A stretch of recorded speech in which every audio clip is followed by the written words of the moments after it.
God puts us down a path. I think that is true. I think God does, when people always say, did you ever hear from the Lord to go and be a comedian? And I always go, well, let's don't blame this on the Lord.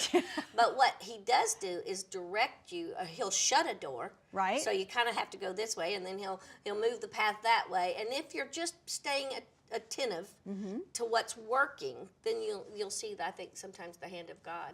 I agree. I think that's so important for our audience to see, because I think many of us, and this is all kind of new to me too. So this whole being on camera and so forth, it is a little, intimidating at first. Absolutely. So was it intimidating for you? Were you nervous, or do you ever get nervous today? I don't get nervous very often, but I should. That kind of makes you pay attention. It does. I've that been can at be good. it for so long that when I'm planning a new show, I think when I'm writing out material, when I'm putting it all together, I get excited. I get a truth comes to me that I go, if I believe this, or if I'm struggling in this area in my life, then I'm as average as any girl out there. There's got to be somebody else doing this too. And so I get excited about this new message that I want to bring to a group of women, and see them laugh and goof off.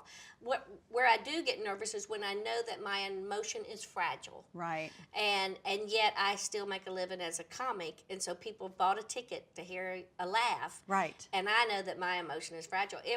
My husband passed away a couple of years ago. I've been married 31 years and to the same man, and I took some time off, of course, but there were some things that you couldn't get out of, as you well know. People, there's too much investment in it, so you got to go do that job. Right, and people want to hear from you. Yes, and they want to know that you're okay. Absolutely. And so we went ahead and did some of those things. Those nights I was nervous. I was nervous because, you don't want to break down, fall apart in front of a couple of thousand people, and you want to be able to be coherent enough and you're focused enough that you can at least get the punchline out. Right. And God was faithful, and I was able to do that, and I was able to pull that off. I don't think I want to make a career out of those fragile moments, but that's how when you just keep your life in His hands, it all turns out. And you persevere. You do. You really persevere, and I think it's so important for men and women, teenagers, to hear you say that, and to say, I went through one of the most completely life-changing experiences. Yes. Devastating. Yes. And yet I could still find something to laugh about. Isn't that the truth? Because it is healing.